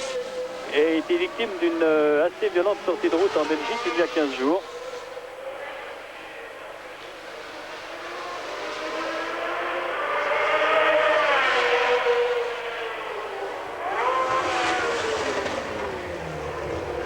Ici, il reste 15 tours maintenant à parcourir. Jones s'en va le chronomètre maintenant, mais il doit tourner en environ 1 minute 30. 31 secondes de retard pour Villeneuve. Et Laffite est à 40 secondes, c'est-à-dire que Laffite revient sur Villeneuve. Et que tout n'est peut-être pas dit à ce niveau-là. On va prendre les écarts. Villeneuve va se présenter bientôt devant nous. Le voilà qui négocie la chicane du gazomètre. Tandis que Jones, lui, arrive déjà à l'ancienne gare. 31 secondes et 32 centièmes de retard pour Villeneuve.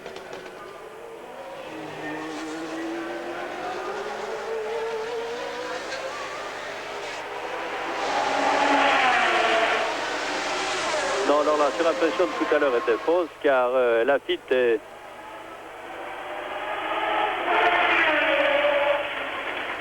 toujours à environ voilà, Tambay qui a été doublé par les leaders.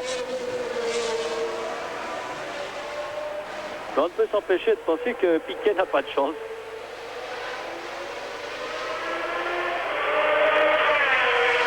Une minute 13 de retard pour Laffite. On peut s'empêcher de penser que Piquet n'a pas de chance, gêné par Jones il y a 15 jours. Alors qu'il était aux avant-postes, gêné par Tambay aujourd'hui alors qu'il était nettement, enfin qu'il était en tête depuis le début de la course. Et effectivement, Jones tourne en 1,33.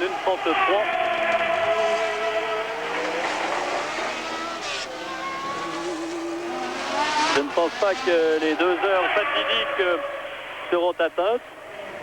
2 heures fatidiques, car vous savez que 2 heures après son départ, un Grand Prix est automatiquement arrêté, quelle que soit la distance parcourue.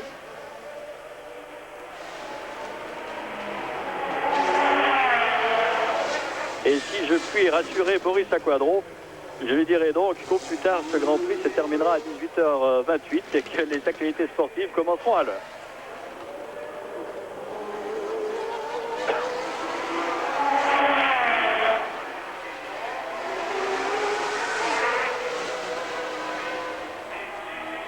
Alors la suite du classement.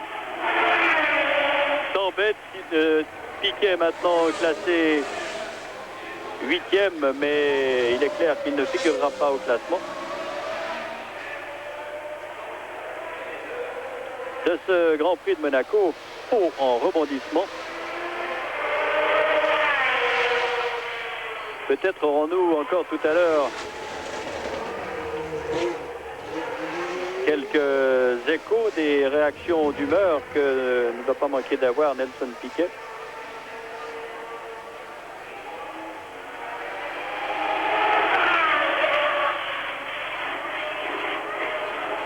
Voici Gilles Villeneuve.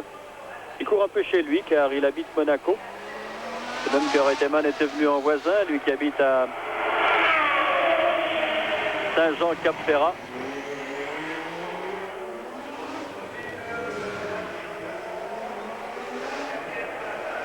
Et je vois là-bas, à la hauteur de la ligne d'arrivée, un tout l'autre Graffenried, penseur, Francis.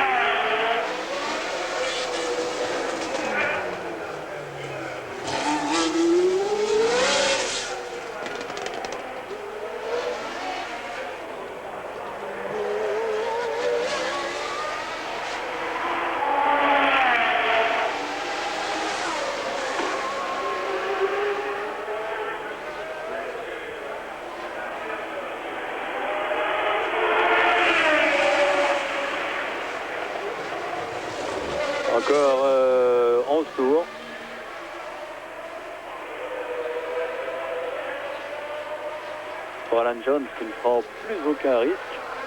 Et Dieu sait s'il a raison.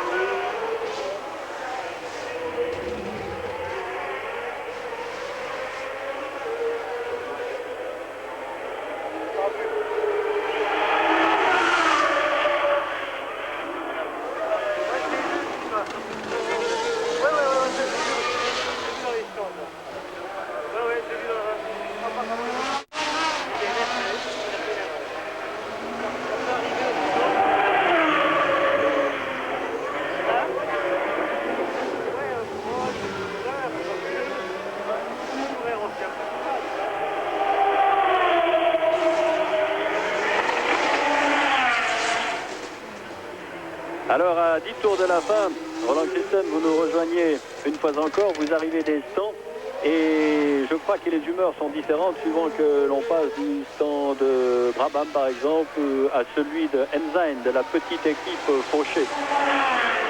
Tout à fait différent parce que chez Brabham on fait plutôt grise mine, on se demande ce qui a bien pu se passer, on a longuement regardé sur les petits écrans de télévision installés dans le stand comment l'erreur de Piquet pouvait s'expliquer. On estime qu'il y a peut-être eu un sous-virage excessif, peut-être que Piquet est arrivé trop vite dans cette course, peut-être qu'il a été gêné par Chiver à Estambay.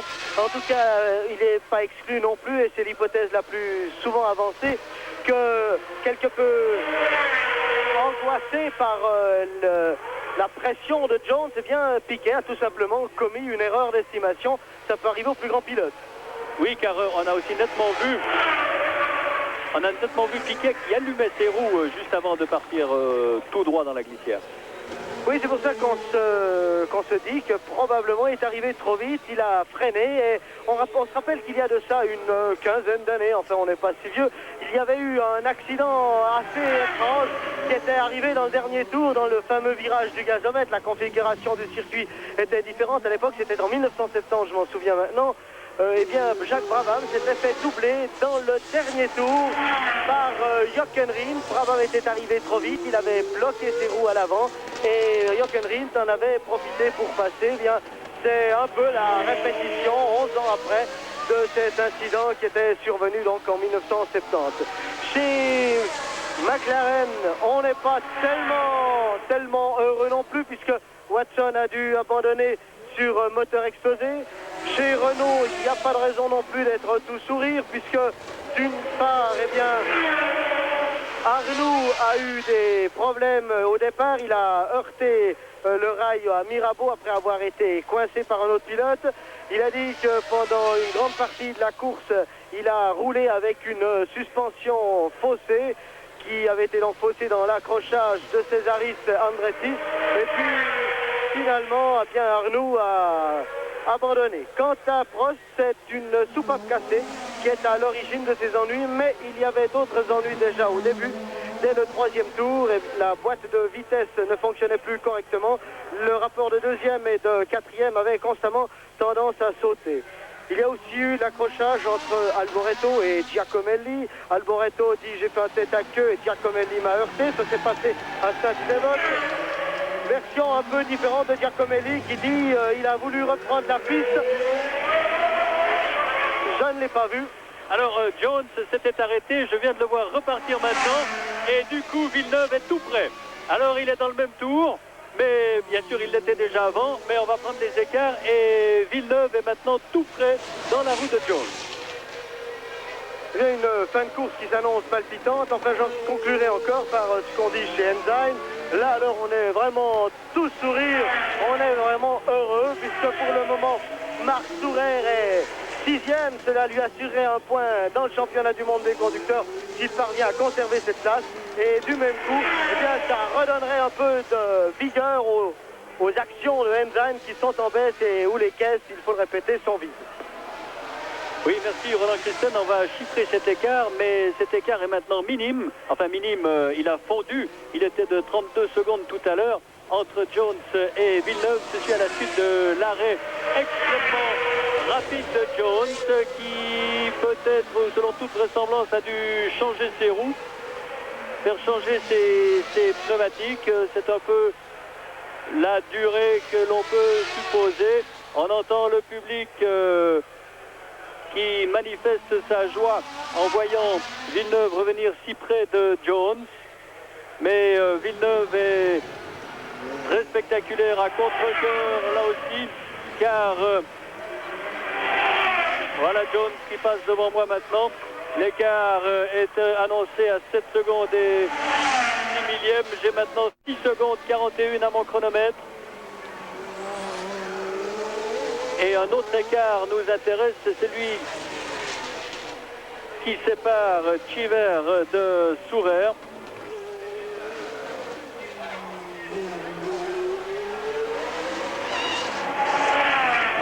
Ils sont tous deux à 2 tours. Le classement, il convient de le rappeler. Jones en tête avec 7 secondes d'avance, ou même pas, 6 secondes et demie d'avance sur... Alors on me signale que c'était pour remettre un peu d'essence que Jones s'est arrêté. Je pense que sa pompe, son moteur désamorçait. Et que pas d'ennui mécanique ou de suspension ou de pneumatique pour Jones. Il devrait donc maintenir son écart qui est maintenant de 6 secondes et demie sur un Villeneuve assez spectaculaire dans la mesure où ses pneus semblent se dégrader, mais son écart, son retard semble diminuer également. Ce Grand Prix de Monaco 1981 aura été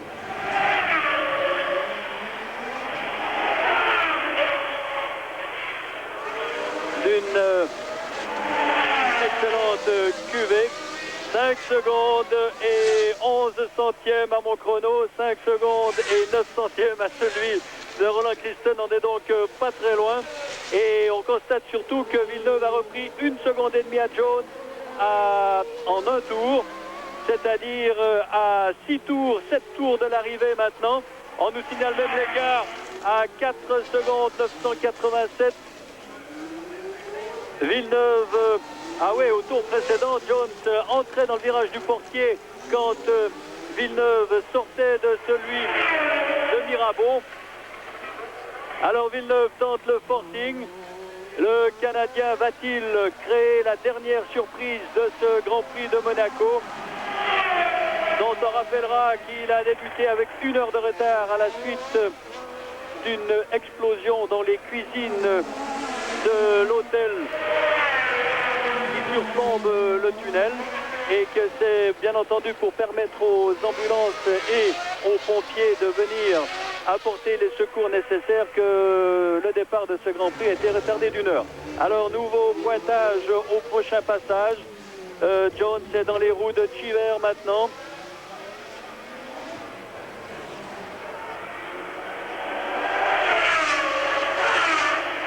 Jones vient de passer devant moi autour de 4 secondes 37. 4 secondes 37 entre les deux voitures, c'est dire que Villeneuve reprend près d'1 seconde et demie au tour, et il reste 6 tours à couvrir, mais une fois qu'il sera dans les roues de Jones, il faudra encore le passer. Ainsi Cheever qui devrait lui laisser passer Jones. Le voilà qu'il le fait. Et oui, c'est clair, on voit très bien sur ce plan fixe que Jones a repris, que Villeneuve a repris.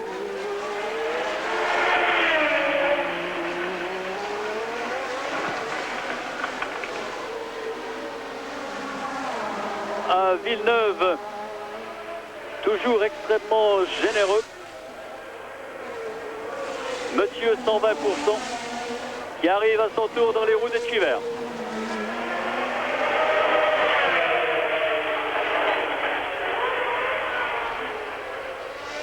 Alors Cheever va le laisser passer, je pense, au freinage de la Rascasse. Il devrait le faire en tout cas. Non, ce sera tout à l'heure là sur la ligne droite que cela va se passer. Voilà qui se fait. Jones devant moi. Jones qui rate une vitesse en passant devant moi. Et écart. Eh bien, pas de nouvel écart.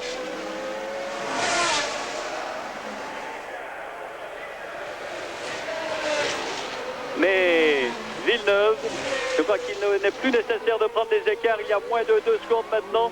Et Villeneuve arrive dans les roues de Jones. Alors dans le camp Ferrari et dans le camp Williams, ce doit être vraiment, comme pour le public et pour les téléspectateurs, un moment très intense que ce retour de Villeneuve à 5 tours de la fin. Villeneuve dans les roues de Jones au bureau de tabac, ou presque, disons qu'il y a tout de même 40 mètres. La clameur est immense, le public en entier a pris fait et cause pour Villeneuve, mais attention à Gilles de ne pas trop mordre les bordures, de ne pas dépasser son 120% parce que ça deviendrait vraiment trop risqué. Et voilà, Gilles Villeneuve prend la tête. Superbe Gilles Villeneuve qui prend la tête de ce Grand Prix de Monaco. Ce Grand Prix absolument fabuleux. Alors la clameur va être immense ici. Et le nouveau leader est le Canadien Gilles Villeneuve. Et je crois que si un pilote mérite de gagner le Grand Prix de Monaco ce week-end, c'est Gilles Villeneuve. Depuis jeudi, il a à lui seul justifié le déplacement de tous ceux qui sont venus à Monaco.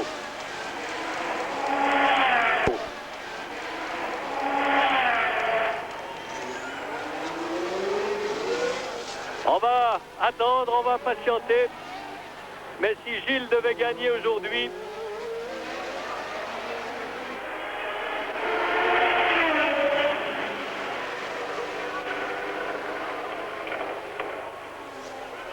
ce serait une récompense fantastique des efforts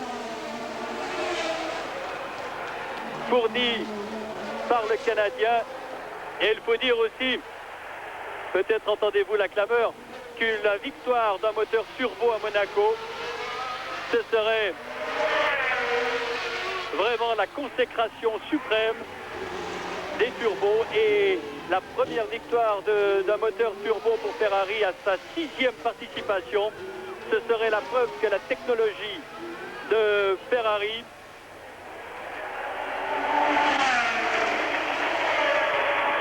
Jones lui passe non pas au ralenti, mais il a bien baissé sa cadence. Il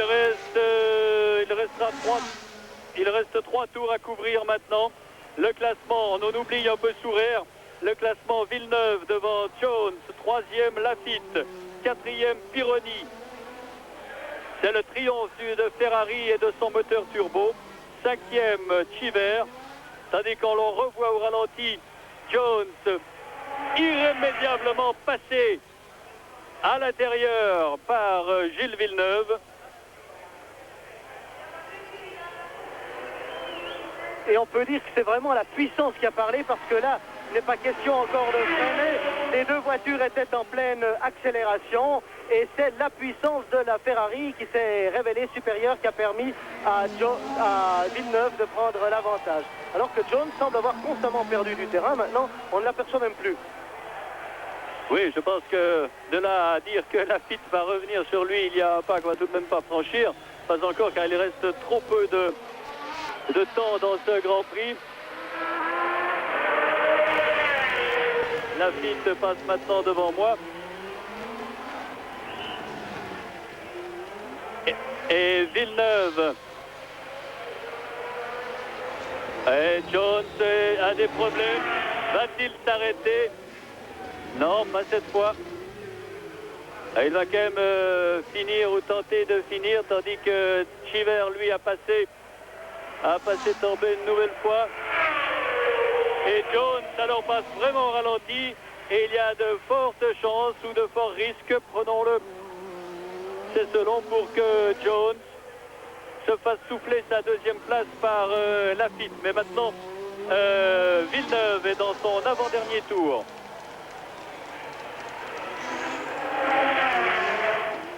Villeneuve peut assurer, il est sans doute renseigné à son stand, par son stand, de la situation. De toute façon, il ne voit plus Lafitte dans son il ne voit plus Jones dans son rétroviseur.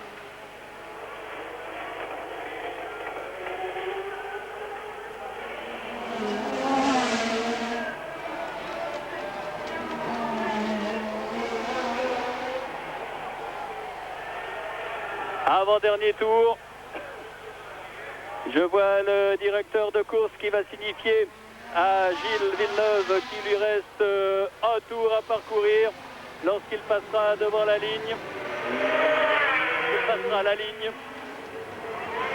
Villeneuve qui dispute aujourd'hui son 54e Grand Prix et qui jusque-là en a remporté 4. La dernière fois c'était à Watkins Glen en 1979 au Grand Prix des États-Unis, côte Est. Pour Gilles Villeneuve, comme pour le moteur Ferrari Turbo, la consécration aujourd'hui. Villeneuve dans son dernier tour. Et un retour de Gilles qui va sans aucun doute se voir, je pense, décerner le prix de la combativité qui avait été donné à Mansell au Grand Prix de Belgique. Dernier tour pour Gilles Villeneuve.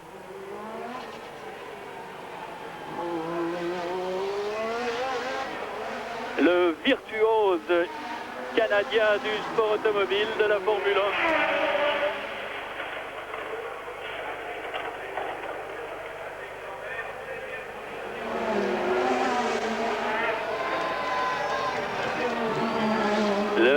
Pour la dernière fois, le contournement de la piscine pour Gilles Villeneuve.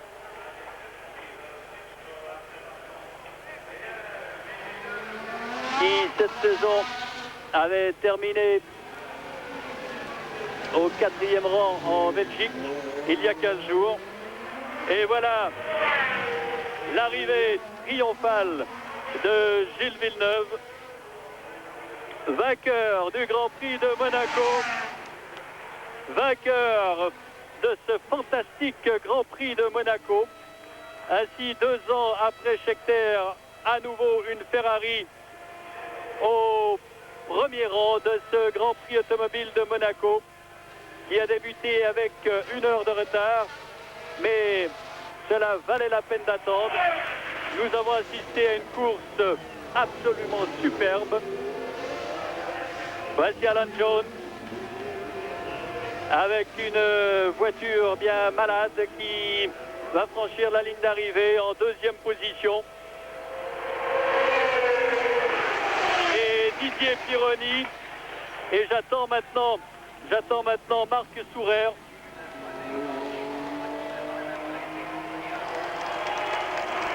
Voilà, superbe Marc Sourer, 6e. On va donc récapituler car je crois que tout le monde a franchi la ligne d'arrivée. Voici Gilles Villeneuve salué comme il se doit. C'est un peu le chouchou du public, Gilles Villeneuve. C'est vrai que c'est lui qui donne le plus de plaisir aux spectateurs, qui leur offre le plus grand spectacle de virtuosité.